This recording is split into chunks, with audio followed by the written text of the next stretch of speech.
Мен оны алғаш көргенде жүрегім бір түрлі дүрсілдеп кеткен. Оның түрі бөлек еді. Біздің ауылдағы жігіттерге мүлде ұқсамайтын. Қара тыр емес, тіпті қап-қара. Бірақ көзінде бір жылылық бар. Мен сол жылылыққа алданып қалдым. Сен шынымен осы жігітпен жүресің бе? Деді анам даусы дірілдеп. Иә, мама. Мен оны жақсы көремін.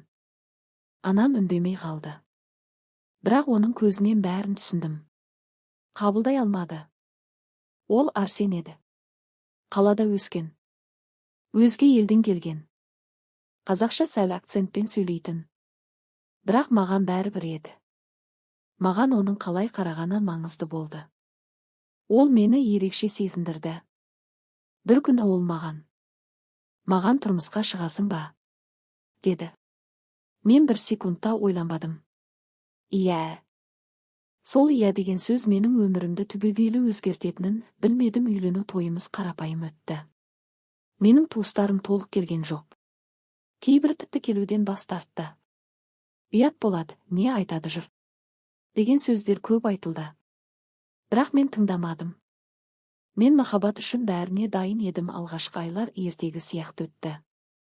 Арсен мені алақанына салып жүрді. Қымбат сыйлықтар, күтпеген сюрприздер, күнде сені сүйемін дейтін. Мен өзімді әлемдегі ең бақытты әйел сезіндім. Бірақ бір күні бәрі өзгерді. Түнгі сағат 2. Арсен әлі үйге келмеді. Телефонға жауап бермейді. Ішім бір түрлі алаңдап кетті. Мүмкін жұмыста шығар деп өзімді жұбаттым. Бірақ жүрегім сенбеді. Сағат 3-те есік ашылды. Ол кірді. Бірақ ол бұрынғы Арсен емес еді. Көздері су. Даусы қатқыл. Қайда болдың? Дедім абайлап. Ол жауап бермеді.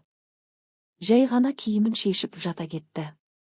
Сол күннен бастап ол өзгере бастады. Баяғы мейірімді, қамқор адам жоқ болды. Оның орнын басқа біреу басқандай. Тамақ дайын ба? Неге үй жинаулы емес? Сен күні бойы не істейсің өзі? Бұрын мұндай сөздерді ешқашан айтпайтын. Ал енді күнде. Мен өзімді кінәлай бастадым. Мүмкін, мен дұрыс әйел емеспін, мүмкін, мен оны шаршаттым, мен өзгеруге тырыстым. Бірақ ол одан сайын алыстай берді. Bir күні телефонына хабарлама келді. Ол душта еді. Мен қарағым келмеді. Бірақ бір нәрсе итермеледі. Экранда жазылған сөзді көргенде жүрегім тоқтап қала жаздады. Сені сағындым, кеше керемет болды. Менің қолым дірілдей бастады. Сол сәтте бәрі түсінікті болды. Ол душтан шыққанда мен үнсіз отырдым. Не болды? Деді. Мен телефонды көрсеттім. Ол бір сәтке қатып қалды. Сосын, сен неге менің телефонымды қарайсың? Деп айқайлады. Мен жылап жібердім. Бұл кім? Ол жауап бермеді. Жай ғана. Саған қатысы жоқ.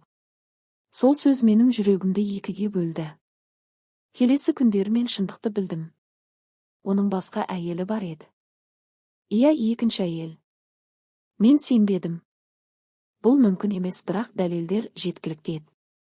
Суреттер, хабарламалар, қоңыраулар. Ол менімен ғана емес, тағы бір әйелмен өмір сүріп жүрген. Неге? Деп айқайладым бір күні.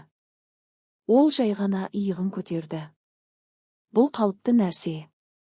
Сол сәтте мен оны мүлде танымай қалғанымды түсіндім. Мен сені сүйемін деп ойладым. Сен өзіңе керек адамды сүйдің, деді ол суық дауыспен. Менің әлемім қирады. Анамның сөздері есіме түсті. Бәрі басқаша болады, иә. Басқаша болды. Bir күні ол тіпті үйге қонбай қалды. Мен жалғыз қалдым. Қараңғы үйде. Үнсіздікте. Және шындықпен. Мен өзіме бір сұрақ қойдым. Мен осы өмірге лайықпын ба? Жауап анық еді. Жоқ. Келесі күні мен шешім қабылдадым. Мен кетемін. Заттарымды жинадым. Үйге соңғы рет қарадым. Бұл үйде мен бақытты болдым. Және сындым. Арсен келгенде мен есіктің алдында тұрдым. Мен кетемін. Ол таң қалмады. Өз еркің. Бір тамшыда тоқтатпады. Сол сәтте бәрі анық болды. Мен оған ешқашан маңызды болмағамын. Мен сыртқа шықтым. Таза ауа жұттым. Көзімнен жас тоқтамады. Бірақ ішімде бір жеңілдік пайда болды. Бұл соңы емес еді. Бұл бастамасы еді. Бірнеше ай өтті. Мен өзімді қайта жинадым. Жұмыс таптым. Өмірімді қайта құрдым. Бір күні айнаға қарап тұрып өзіме күлдім. Сен аман қалдың, мен енді бір нәрсені түсіндім. Махаббат көзсіз сену емес. Махаббат өзіңді жоғалту емес. Егер сен өзіңді жоғалтсаң, бұл махаббат емес. Ал Арсен, ол әлі сол өмірде. Бірақ енді бұл менің проблемам емес. Мен бір ғана нәрсеге өкінемін, мен өзімді кеш түсіндім. Ал сен, егер сен де біреуді сүйіп, өзіңді жоғалтып бара жатсаң, тоқта. Ойлан, өзіңді таңда. Өйткені сен өз өміріңдегі ең маңызды адамсың.